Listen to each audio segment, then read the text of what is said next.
Lakota Bird is a 28-year-old cowgirl from Nanton, Alberta. You need the right angles on your loop so that your rope is pointed in the right direction so that when you release it, it goes around the calf. And she's been training for years to compete in an event called Breakaway roping. This fall, she spoke with Globe feature writer Jana Pruden. Lakota grew up practicing roping as a working skill and then also as a rodeo skill. And she told me this was like the main focus of her life. That's what she did as a girl and as a young woman. And then when she competed at the college national finals in Wyoming, which at the time, winning the college finals was about the biggest thing you could do in the breakaway roping. Yeah. And I broke the barrier. So I got a 10-second penalty, and I was riding out of the arena, and I was thinking to myself, that was the biggest stage I'm ever going to be on, and I messed it up. And she told me that she left the arena just knowing her career as a roper was over. She was now an adult, she was out of college rodeo, and that she'd watched her brother rope for the championship at the Canadian Finals Rodeo, but she just knew that wasn't available to her. And it was kind of sad because you would put so much time and effort and work so hard at your craft and getting your horses ready, and then once you graduated college, you were just done. There was nowhere to continue to compete. So she was planning to sell her horse, and then everything changed. Lakota Bird from Nanton, marvelous cowgirl. Anytime she comes to a rodeo, the horse that she rides, that's anyone is waiting. Jana's here to take us inside the world of pro rodeo, explain why it's taken so long for women to break into the sport, and you'll hear from the cowgirls she spoke to at the Canadian Finals who are changing the culture. I'm Menaka Raman-Wilms, and this is The Decibel from the Globe and Mail.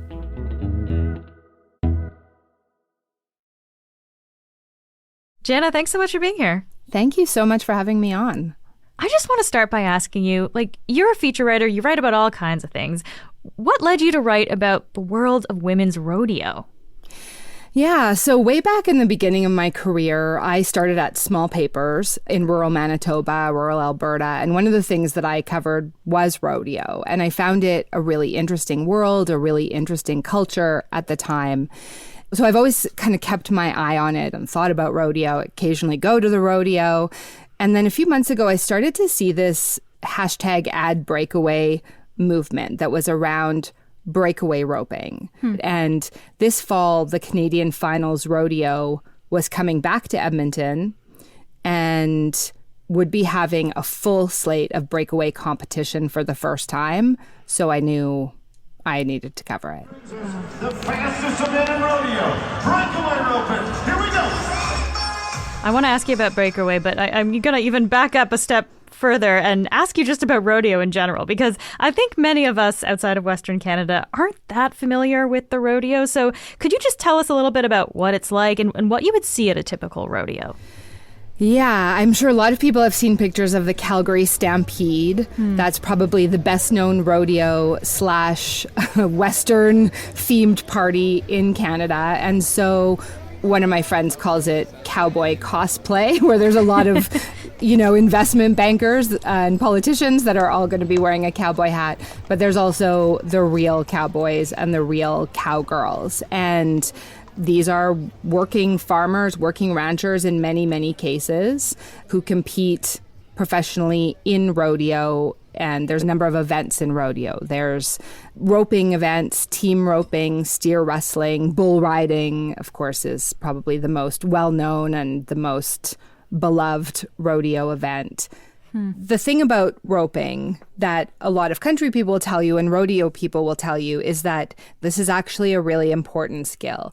When there's calves out on the range, if you need to separate one because it appears to be having a medical condition or if it needs some kind of medicine, that's how you get it, is by putting a rope on it. So these sports arose out of things that people were doing on the farm, on the ranch all the time, and then seeing who could do it best and who could do it fastest. The rodeo lifestyle for people who are competing, you earn money for placing at different rodeos, and you also earn the ability to compete in the Canadian Finals Rodeo. So people who are rodeoing as a lifestyle, they are on the road constantly during the summer. They're going to all these little rodeos and competing, and it's a difficult lifestyle. Like it's not an easy thing to be on the road. It's not an easy thing to compete in rodeo. But if anyone's looking to go to the rodeo, there's a good chance there's one not too far away. You might not always hear about it, but there's a lot of little towns have rodeos. Huh. And you've now specifically been looking at the growing popularity of one of these rodeo events, which is breakaway roping. So let's talk about this, Jana. What exactly is breakaway roping? So breakaway roping is the second sport for women in rodeo. There's about 9 sports for men, and now the second event for women. So that's what drew me to it. And here's how breakaway works. There's a calf in a chute, and then in the box next to it, there's a woman on her horse.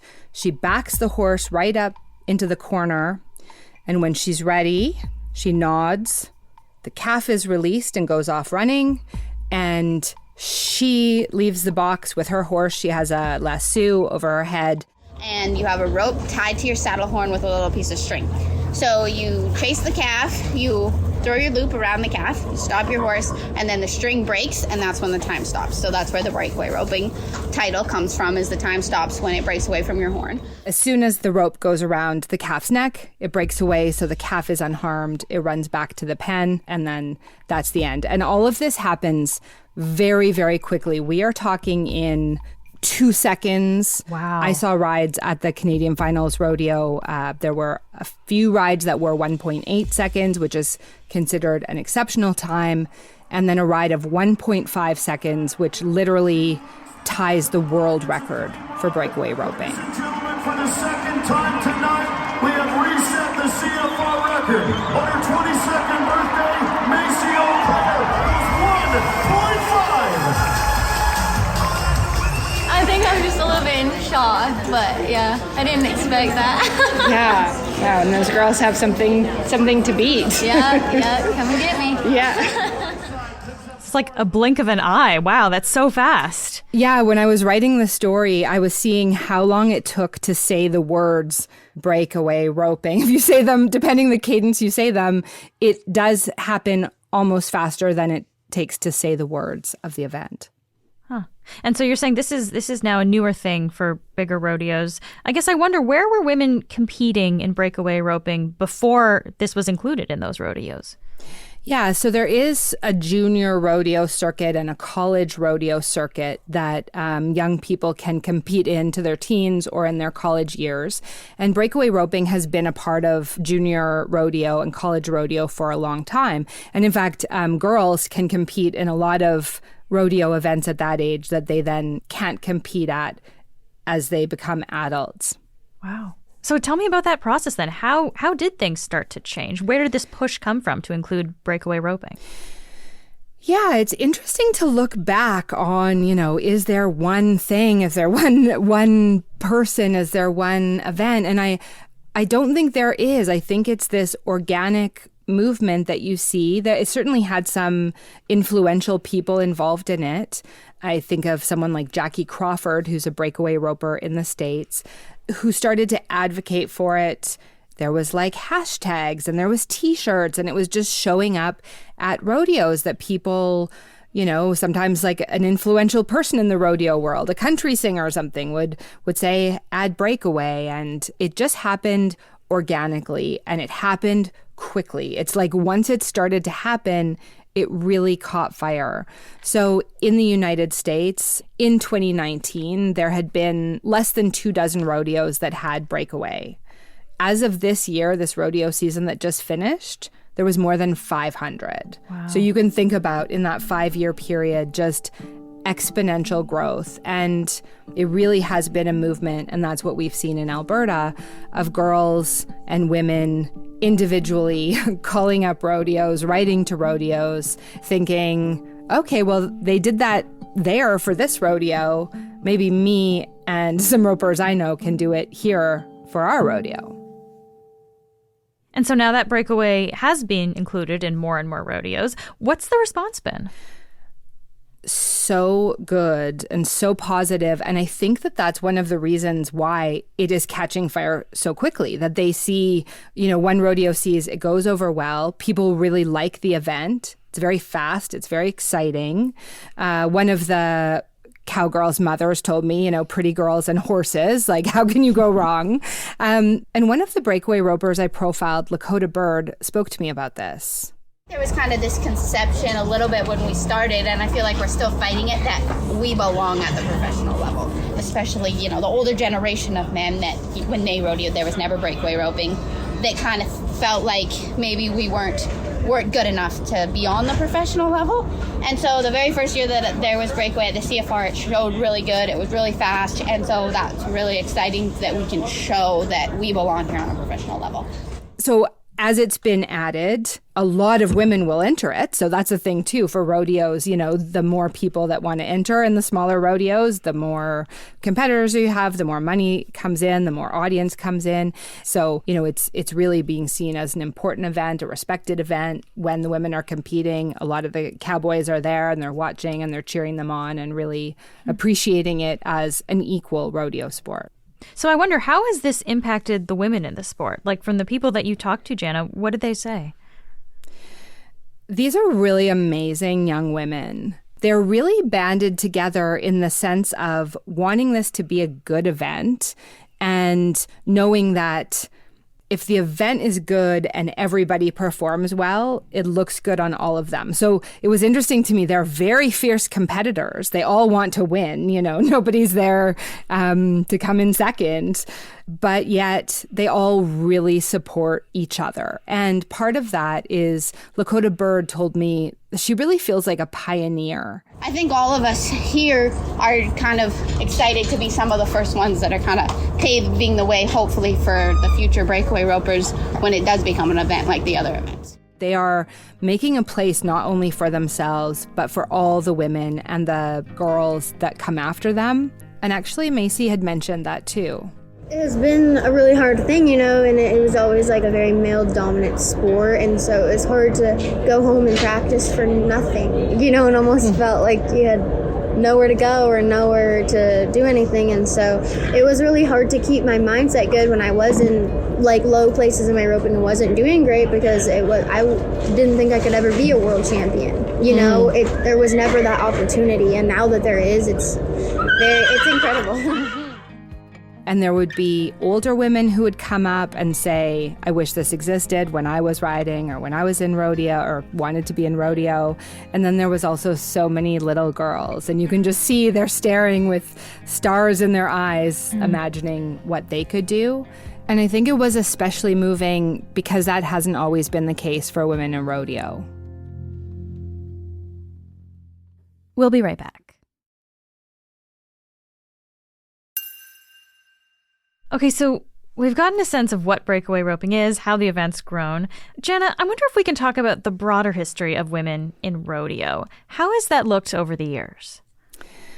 Yeah, this was something that really interested me from the beginning of my reporting, is that when rodeo really started, well over 100 years ago, it arose out of working on the farm, working on the ranch, where women work alongside the men and are doing so much of the same work that men do on the ranch. And so originally, women could compete in any of the events. A parade sets the stage for the greatest show in the biggest little city in the world, Reno. Early 1900s is really when rodeo is developing and growing and gaining in popularity. And we see some really phenomenal cowgirls at that time.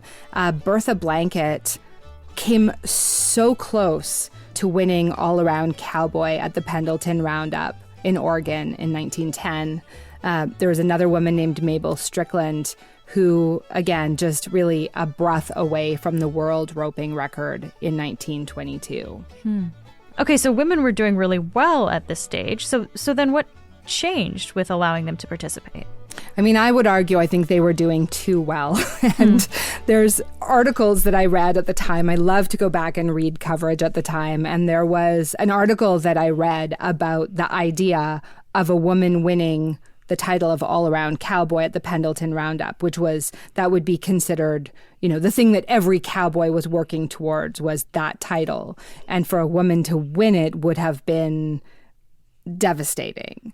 So in the fall of 1924, it was interesting. As I was writing the story for the Globe and Mail in print, it was almost exactly 100 years ago, like to the very day, that the directors of the Pendleton Rodeo officially barred women from competing in men's events.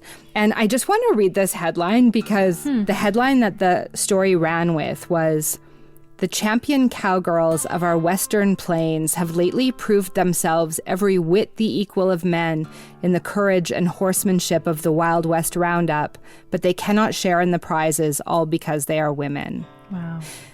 And that decision took off. And really by the 1940s, 1950s, we see that women are essentially banned from rodeo competition altogether, except for being rodeo queens or trick riders.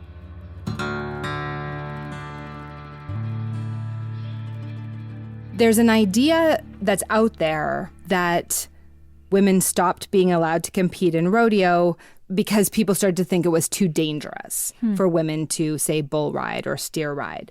So, I guess people can draw their own conclusions. There's not a lot of documentation I found that specifically explained that decision, but I think it's clear to me that women were very good at rodeo and that there were a lot of cowboys that didn't much care for that. Wow. Huh. That's a really interesting kind of bit of history there to see how it seemed to be a lot more equal in some respect at least, and then how that was really rolled back. So this starts in 1924, as you say, Jana, and then spreads out from there to other rodeos, and that's how this ban kind of spreads? Yeah, that seems to be the case, that it just becomes accepted that women don't compete in these events. And it's something I thought about a lot in the reporting of this piece. I mean, I did start to wonder, well, is there a difference for a woman getting on a bull than a man? Why would a woman not be allowed to do that? Other than, I guess, protecting her from herself. But I've seen a lot of cowboys get their faces stomped in by bulls, and, we're not stepping up to protect them from themselves either. So really, it became accepted that women just don't compete in rodeo. The barrel racers at some point pushed to have barrel racing included, and that was a big fight that took many years, and it was very unequal for many years. And barrel racing is, of course, when a rider on a horse races around barrels as fast as they can. Okay, so all of this happened. Women got banned back in the 20s. And then really for decades, women are not competing except for, as you said, barrel racing. I guess I'm wondering then, what is it about this moment now, Jana, that we're seeing this change, that Breakaway is being added and this kind of movement is happening? Why now? I have wondered whether the pandemic had anything to do with it. A lot of rodeo didn't happen that first summer of 2020. And, many of us had time behind our computers or at home. And I've questioned whether that was just people had time to put into sort of this advocacy, or if there's something bigger happening. I think that the women that I talk to, I don't know if any of them feel like they're fighting a bigger battle. They're just very focused on, we want our event there. We're very happy, that we're able to come this far. And at some point, we'd like to not have to raise our own prize money, and we'd like the same prize money that men get.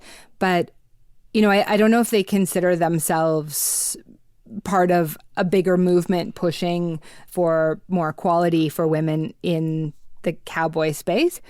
But I think they are doing that. I think they are truly doing that, whether they see it that way or not.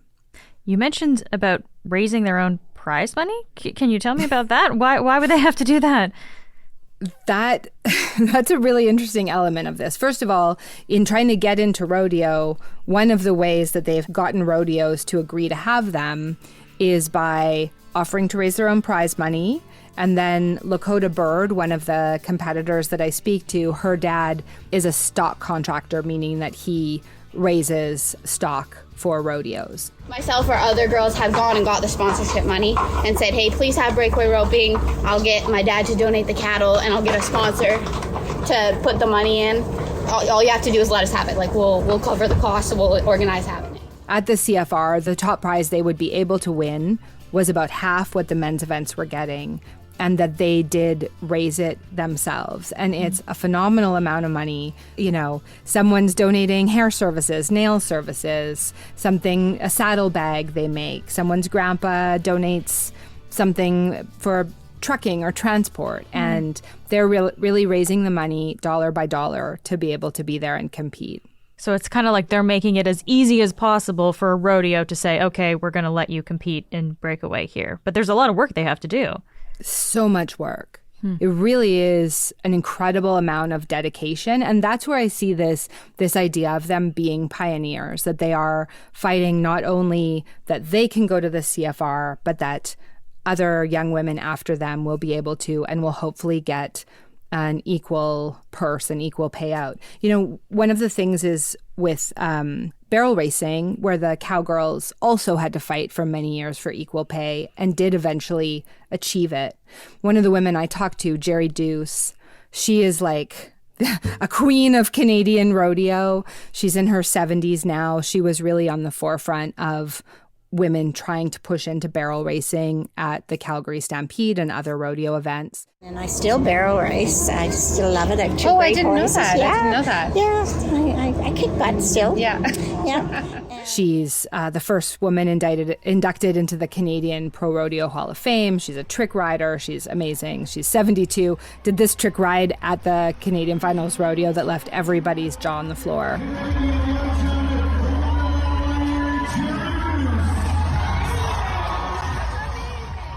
I mean, everyone should look that up on YouTube. It was incredible. But she was in part of this movement where they were fighting to get barrel racing in rodeos and to get paid as much as the men. And she told me this story about in 1980 at the Calgary Stampede, all of the cowboys who won got a statue, this bronze statue, and $50,000. Jerry Deuce won, and she just got the statue. When I began, it was a man's world. We were in a major event in barrel racing. We had to fight for that, for equal money, and it was a process. And so now, like, it's like all the hard work is coming into the fold. But I love this new event for the girls and the women in Breakaway, and it's exciting to have another event in rodeo for us. So, Jana, it sounds like, you know, there's been a lot of successes with breakaway roping. Still some challenges, it seems like, but a lot of successes in the last few years. I guess I just wonder, lastly here, is there a sense that this could lead to more women's events being included in rodeo? So this year at the CFR, there was a young woman who competed in what used to be called boys steer riding. It's now called junior steer riding. It's like a bull riding event, but on younger livestock, on steers. And this is the last year she can compete because of her age. And I do wonder if women like that, her or someone else, will fight to be able to compete in a men's event. I mean, arguably, if she can do it when she's 15 and she qualified for the Canadian Finals Rodeo, why can she not do it when she's 20? But I do wonder if that's a conversation to be had about why can't a woman compete against a man in any of these rodeo sports. Jana, always so great to talk to you. Thank you for being here. Thanks so much for having me on.